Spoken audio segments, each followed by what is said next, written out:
Ready to go.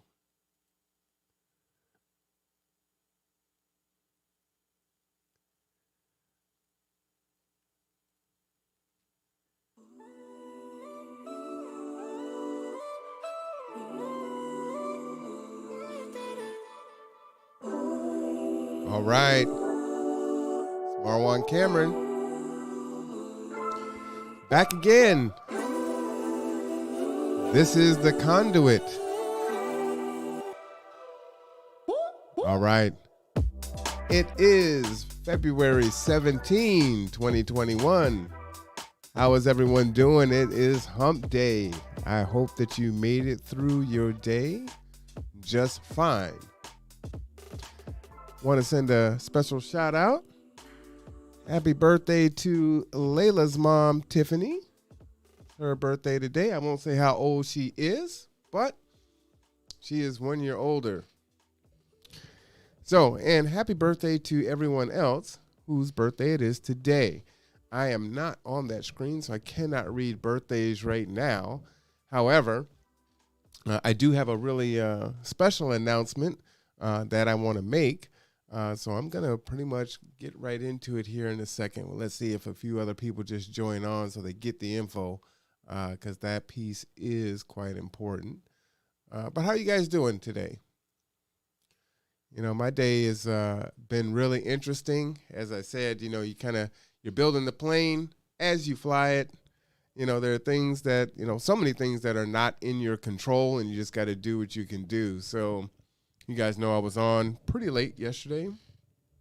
Was it too late? Maybe it wasn't that late. I got off at a pretty decent time, but we had a lot of participation in yesterday's podcast, the most we've ever had. So thank you for everyone that tuned in and participated. That was fantastic. I got a lot of good feedback on that. And we had a really good discussion. You know, it was a real rich conversation. And so that was great. So I'm looking forward to, doing more podcasts that are more interactive in that way. I think that's really beneficial to be able to have conversations and not just, necessarily just talk at people. So, yeah, I had a lot of fun yesterday. So that was really good. And so as I was saying, yesterday, we had the podcast and everything went fine, and I found out what the problem was the night before, with getting the new ticker on the bottom and the new logo and all those things. And you'll see these little incremental changes as I teach myself, each step of the way and kind of get this thing going. But I woke up this morning, I work out in the morning, before I get my day really going. And, but I'll still kind of go and dink around on the computer, pull something up, something to catch my attention, whatever the case may be. I go to do that, and I have no internet. I mean, no internet, period. It's not the computer rig isn't down. I've got nothing.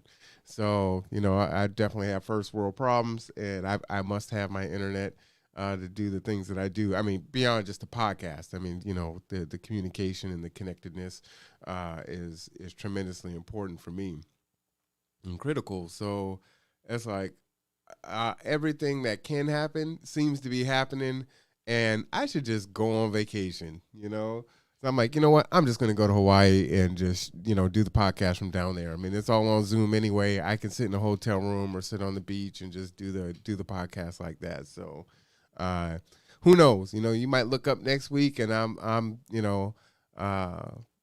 some beach or in some hotel with hopefully with a nice background and much warmer than it is here now. And that'd be great. But we'll see. But that's how it was. So I had to call Comcast, and, I am not a fan of Comcast at all, period. End of statement, full stop. I don't like it. I don't like how companies, have monopolies, or if they work together and, do price match or price fixing and things of those natures. Things of that nature. Very frustrating. And so with no one else to go to, you just got to deal with it. So it's really, really difficult. You have to be an advocate for yourself. You have to go through the steps, but it's painful. They kind of have you over a barrel. So, it is what it is. So I gave them a call. Somehow they got a tech to my house in less than an hour.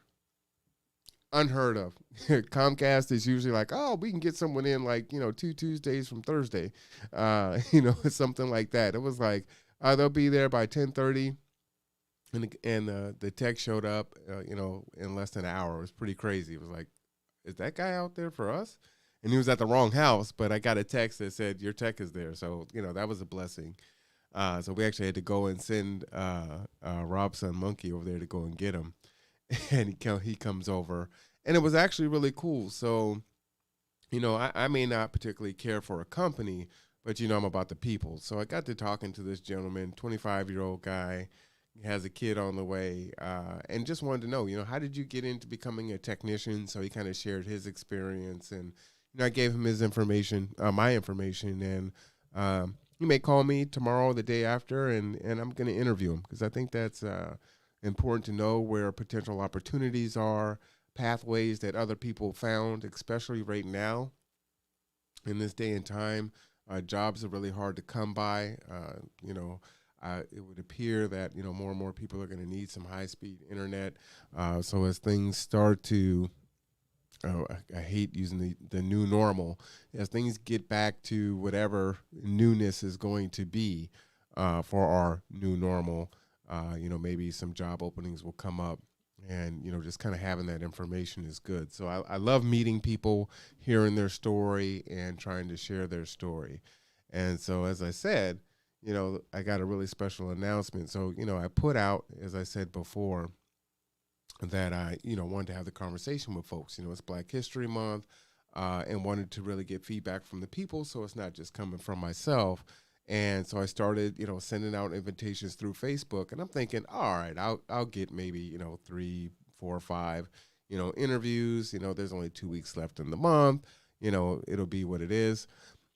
And lo and behold, I just got bombarded with, yeah, sure, I'm honored, I'll do it. So we have 20 people that I'm trying to schedule interviews for between now and February 28th. So I don't know if I'm going to get all 20 people in. But we have to go into March. We'll go into March and do what we have to do. But thank you, everyone that said that they would be willing to do so, or those that needed to maybe change up the questions, because, it can be kind of a toxic environment if you're sharing how you're feeling about certain topics, and, people looking for reasons to attack, and or, people that are saying, let me see if I can fit into my schedule. Some folks are like, let me talk about something I'm really passionate about, and I'm all for it. So, yeah, just thank you guys for that. I think that's really tremendous. And what I wanted to do is kind of share with you the format that it's going to look like tomorrow. And our first guest is going to be Reverend Laverne Hall. And she has just a fascinating perspective. She's got quite the story to tell. Reverend Hall actually knew my grandfather and my dad when I was in vacation Bible school, or ethnic school, as they called it, in Mount Zion, Seattle. She was one of our instructors, and she talked about how my brother Jaredon, who's the same age as I am, used to cling on to her and hold on to her knee. So I think this was back probably pre-82, and so she's known our family for a very long time. And as you hear her story, it's just so fascinating. To be a ordained minister back in the 80s, and a female, is not something that was very frowned upon. Wasn't widely accepted. So, her journey, what she's doing now, just tremendous. So, if you women, I definitely encourage you to listen to this podcast. Men, I encourage you to listen to this podcast, as it's very enlightening and very educational. And then, if you have children, I think it'll be age appropriate for children to participate, especially for our girls to see, powerful women persevere and come through things, and just to optimists, and just a lot of lessons. And so we talked a little bit tonight, and it's like, okay, we got to save it for the interview. Wait for the interview. So just going down the rabbit hole with her, just listening to her stories and stuff. And you're just sitting there like, I could just listen to you talk, like, for hours. And what I was sharing with her was, it wasn't always like that. And I told you guys how, I didn't get a chance to get my father's recipes before he passed away. We talked about it, and I just never got to the point of getting the video camera out and recording them and then writing it down. And so that's lost. And so, for our elders that still remain, it is tremendously important to hear their stories and get the history straight from the people and their knowledge and their wisdom that they have to impart on us. And as a young man, I wasn't connected to the family in my 20s and whatnot. And you're caught up in living life and doing your thing and whatever. So that wasn't a priority for me. But now it is. It's I'm mature now. I understand the value in our elders, just how important they are in their stories and the things that they've gone through and the things that we can take from it. And so just really powerful. So I think you're really in for a treat tomorrow. But let me show you what the format's going to look like tomorrow. This is how it's going to go. And so if you do want to join, please do reach out to me and we'll get you on there. But it will be through Zoom. And this is just kind of a sample. Hey, I'm doing fantastic. I can't complain. It's a good day. Any day is good when we have the ability to do the work. True story? True story. All right. Well, we are getting ready to do a little sample here to kind of let people see what they're in store for over these interviews. And so basically, we have 20 people that have already committed or trying to work out what they're going to talk about and try to figure out scheduling. So it's pretty And I fantastic. know you guys already heard this part. So that is awesome. Yeah, it really is awesome. In my own hubris, I was thinking that, maybe I'd get 2 or 3 people that would say, yeah, I'll come on camera and do this. And it just kept flooding in. And I'm like, I don't even know how I'm going to get all the people in this month. So. Well, yeah, but there's a way. You'll find it, Well, and the way may be that this flows into March, right? That might actually be the way. So that's what's going to happen. So I heard that you guys finished your roof number 6 today. True story? True story. We did finish that today. So one of the things that I'm quite proud of you guys at is, one, you've been working through non-roofing weather in the state of Washington, right? So we've dealt with rain, wind, and then we worked on 5.5 roofs. We're half done with the roof, and then we get, 8 to 10 inches of snow? Yes. So that's pretty crazy. But what do you say to that? You can't make it up. And, if you wanted to learn in the most inhospitable ways to possibly learn how to roof, this would be it, I hear you. I mean, you guys have worked in freezing temperatures. You've worked in rain, just straight cold. The team has just been really going for it. So, that's kudos to you and Raymond. And another thing that's really big is, your craftsmanship got put to the test immediately. So let me tell you about G2 roofing quality. At the end of the day, these roofs are new, and we got, 8 to 10 inches of snow. They withheld the snow and all the melting, no leaks. Everything is great. Even the roof that wasn't done yet, and we still had tarps on it. So really good job to you. It's a testament to you guys' work and your leadership.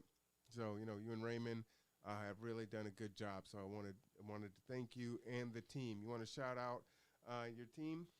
All right, so that's what you can expect tomorrow. As I said, we have a number of interviewees that have already been put on the schedule. So I definitely want to share that with you. Let's see, this is a little crude, but no, I'll just read it off. So tomorrow we have, as I said, Reverend Hall. That will be 11 a.m. And you'll see us right here on Facebook. We'll also simulcast live on YouTube, and I'll definitely ask for you guys to go over to YouTube, subscribe, like, and share. And then Friday we have Ashley Robinson, owner of the Cashapp Admiral. So we'll hear his questions and hear his story, which I think is fantastic. One thing really powerful about Ashley and Erica Robinson, they're right here in Kitsap County, own a semi-pro basketball team, operate internationally. Just a really powerful, powerful story, powerful black couple. Doing really big things here. So definitely a story you don't want to miss. That'll be Friday at 11. And then we have one of our own G2, Ramia Sky Cook. She will come on right after Ashley Robinson at the 12 o'clock slot. And then on Monday, we'll have Anton Pressinger. And I may have said your last name wrong, Anton. I apologize for that. He is the owner of Northwest Hospitality, 501c3 nonprofit. So you'll hear all about his story, and we'll have a conversation with him. And then on Tuesday, we've got Dawn Michelle Wilson, one of our biggest champions. And she does it really big here in Kitsap County. She is a true advocate and hero to the homeless community here and the people that she touches. She definitely affects them in profound ways. She is a motivator. She has gone through a tremendous amount of strife in 2020 and in the beginning of 2021, and she keeps suiting up and booting up, and salute. That's all I can say to that. And then we'll have, Rob Dent, Ernest Borka, Cynthia Brady, Drayton Jackson, Marlon Lloyd, Raymond Pateau. We have other people that are waiting to figure out when or how they're going to go and what they're going to talk about, like Ellery Hillard, Hoover, Susan Ronald, Pamela Murphy, Connor Brochure, Greg Wheeler, the mayor may come, Daryl Riley, Elena Haley, Haithwell, Miss Anita, Angela Coombs. Like I said, we've got a long list and more people are contacting every day. So please, if you want to be a part, let us know. We'll get you on the schedule.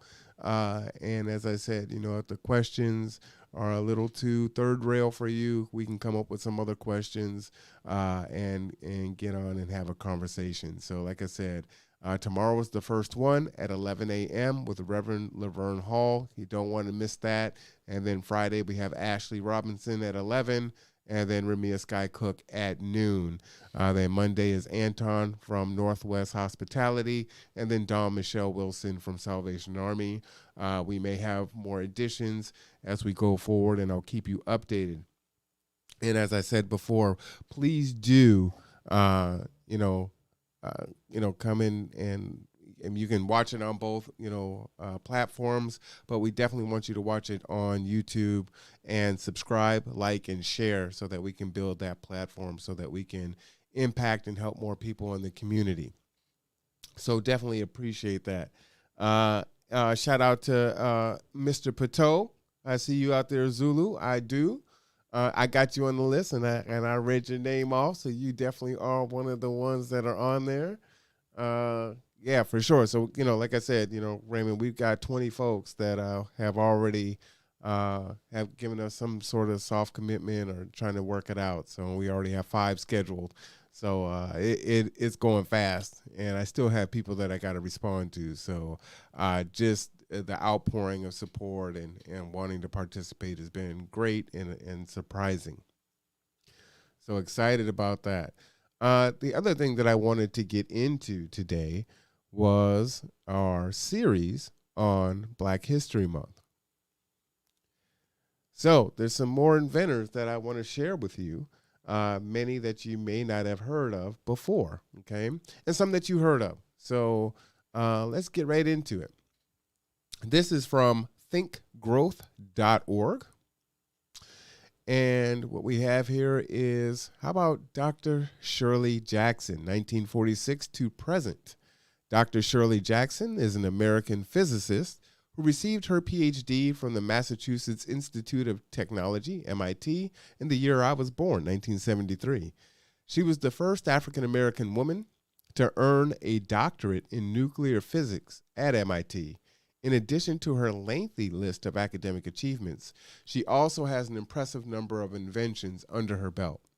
Her experiments with theoretical physics paved the way for numerous developments in telecommunication space, including touch-tone telephone, the portable fax, caller ID, call waiting, and fiber optic cable. Today, Dr. Shirley Jackson is the 18th president of the Rensselaer Polytechnic Institute in Troy, New York. So really impressive woman there. And this is present, right? I talked about how I love our Black history, but I also love our present history. And that is a present story, okay? Really powerful. We talked about Lewis Latimer in the past, so I'll skip by him. Some of these are really, really cool, too. We talked about Marie Van Britton Brown, who was a nurse who ended up creating a security system at home. But let's get into Otis Boykin. All right. Otis Boykin, most notable contribution to science was likely the circuit improvements he made to pacemakers after losing his mother to heart failure, a contribution that has saved countless lives since, but this single improvement was among a long list of achievements. Boykin had 26 patents in his name and is famed for the development of IBM computers, burglar-proof cash registers, chemical air filters, and an electronic resistor used in controlled missiles and other devices. First off, all that's mind-blowing, right? I mean, just one is already, tremendous. But to have such a wide range, I mean, you're talking about a pacemaker and electronic resistors for missiles, a burglar-proof cash register. I mean, the way that mind must work is just fascinating. And again, this is one of the reasons why all life is so precious, right? If you don't know what someone's potential is, and, Otis, his mother dies, and he finds a contribution to improve pacemakers. Might not have happened, otherwise. Could have been hit by a car. Anything could have happened to this man. Maybe not even have been born. And so our potential to do great things, that our contribution to humanity, all life is precious. And we just don't know what folks are going to do. Here's a really fun one. Lonnie G. Johnson. Did you ever enjoy water gun fights as a kid? Well, if you have, meet Lonnie Johnson, the man that gave us the most famous water gun, the Super Soaker. But hey, this is what's so crazy about it. Lonnie wasn't a toy maker. He was actually an aerospace engineer for NASA with a resume boasting a stint with the U.S. Air Force. He worked on the Galileo Jupiter probe and the Mars Observer project and has more than 40 patents.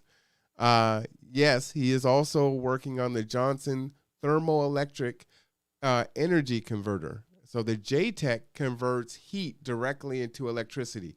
I don't even know how that works, but it's a squirt gun that he created that gives us the most joy today. So, pretty powerful. You've got this aerospace engineer that creates a Super Soaker. Again, the way people's minds work, would you do that in your spare time? It's like, you know what? I'm just going to revolutionize, squirt guns, and just make them these massive, crazy devices that kids love. I mean, most of us have heard of a Super Soaker or maybe even used them. So, I mean, they've got backpack versions, and I mean, wow, that's got to be probably a multi-$10 million industry for sure. So really impressive there. I will say, I love sci-fi, so I'm thinking of The Matrix when you're talking about turning heat into electricity. So I can see the AI taking over and putting us in containers and using our body heat to generate electricity. So there's that. But yeah, that's just kind of my fun mind going. We talked about Charles Drew before.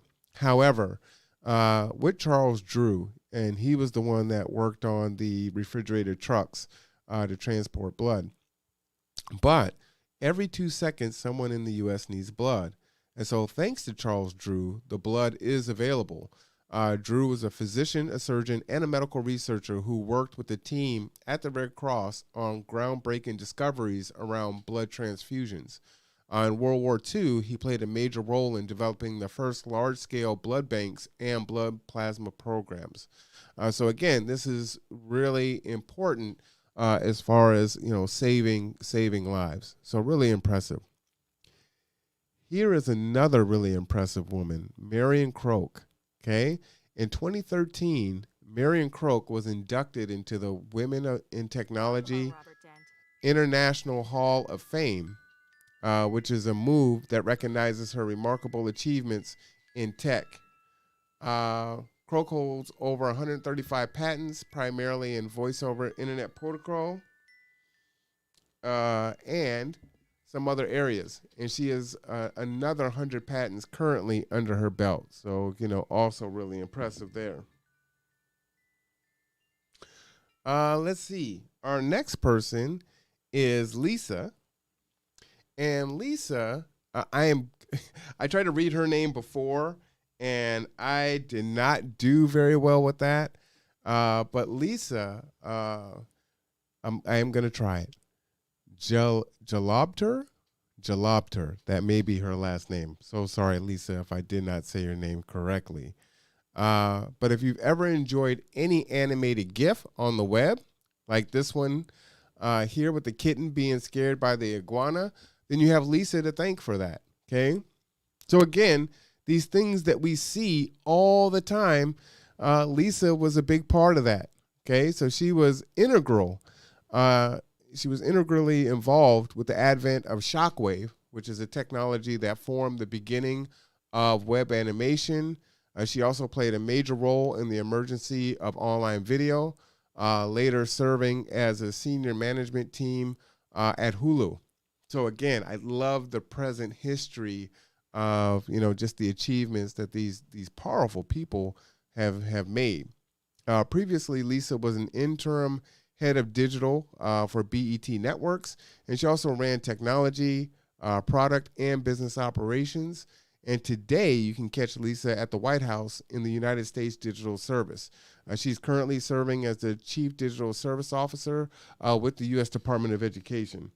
So again, another really powerful story. Really, really cool. We talked about Philip before, so we'll pass by him. But we haven't talked about Mr. Jesse Ernest Wilkins Jr. Now, Jesse Ernest Wilkins Jr.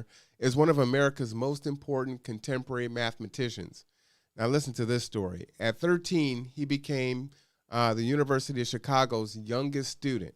Wilkins continued his studies there, earning a bachelor, a master, and eventually earning his doctorate degree in mathematics at the age of 19. What were you doing at 19? Probably not earning your doctorate.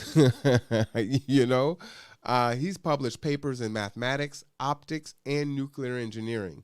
As a mathematician for the American Optical Company in Buffalo, New York, shout out to my birth city there. He perfected lens design for microscopes and ophthalmological uses. His greatest contribution to scholarship was the development of mathematical models to explain gamma radiation and his work on developing a shielding against gamma radiation. All right. Incredible Hulk, anyone? His other claim to fame came from working on the Manhattan Project. At the Manhattan Project, Wilkins worked with future Nobel laureate Eugene Wigner and made significant contributions to nuclear reactor physics, now known as the Wilkins effect and the Wigner-Wilkins spectrum. So pretty powerful there. Let's see. Elijah McCoy. Often regarded as one of the most famous black inventors ever, McCoy was credited for 50 inventions over the span of his career. In an effort to improve efficacy and eliminate the frequency stopping necessary for lubrication of trains, McCoy devised a method of automating the task. In 1872, he developed a lubricating cup that could automatically drip oil when and where needed, vital in avoiding sticking to the track. The lubricating cup met with enormous success, and orders for it came in from railroad companies all over the country. Man, it was so popular that when other inventors attempted to steal his idea and sell their own version of the device, companies were not fooled, and they insisted on the authentic device, calling it the real McCoy. Now, so there's a little history for you, right? So where does the real McCoy come from? That sounds like maybe that's where that originated from. I always wondered where we get kind of these sayings. And so, hey, there you go. We talked about Garrett Morgan before with the traffic signal and the gas mask, but we did not talk about Mary and Mildred Davidson. Mary and her sister Mildred patented many practical inventions. They didn't have technical education, right? You don't need technical education, people. But they were both exceptional at spotting ways to make people's lives better. Together, they invented the sanitary belt. Later, Mary invented the moisture-resistant pocket for the belt. While disabled from multiple sclerosis, Mary went on to invent the walker and the toilet tissue holder. What do you say? I mean, that's a great story because this sounds like everyday people, right? Seeing a need and saying, hey, this will make our lives easier. This will make our lives better. So I just think that's really cool. So those are our people now. Rob, yeah, just wanted to tell you that the format looked good and your show's going well. That's why I tried to call you to talk. Yeah, it's too soon. I'm actually live right now, friend. It's like, why are you calling me? Send me a text. I'm like, okay, is there something wrong? Is my audio not coming in? Like, what's going on? So, all right, I'm glad you typed it in the chat there. Like, all right, I don't know what's going on right now. But yeah, for sure. So, but I did just get some other information for our Friday interview. And, it's kind of long. So what I'll read is this. Ashley Robinson is the Pro Basketball Association Regional Director of League Operations for the Northwest Division. Also, he is the Maximum Basketball League International Director. Ashley and Erica are the owners of the Cashapp Admirals and the Texas Admirals of the PBA and has a long track record of taking his organization overseas and competing at a high level against clubs in Spain, Russia, and the UK. Ashley has deep ties in the Pacific Northwest and has been instrumental in league operations. Again, this is right here in Kitsap County, a husband and wife team that are owners of two semi-pro basketball teams. You don't want to miss that conversation. I think that's going to be very powerful and tremendously helpful to people. Dream, people. Please dream. The only failure is in not trying. That's a true story. So that is what I wanted to share with you guys today. Like I said, I'm not going to be on here long because I got a lot to prepare for tomorrow. So again, our first interview will be at 11 a.m. That will be Reverend Laverne Hall. Again, it'll be on Facebook, but please, let your friends know. I know that it may be at a time when you can't catch it live, but if you can catch it when you're off work, that'd be great. Please catch it on YouTube. Go ahead and subscribe, like, and share, and that would be fantastic. Do know that we are always thinking about you. We appreciate your time, as always. I hope that you have a good night. I hope you have an even better Thursday than your Wednesday.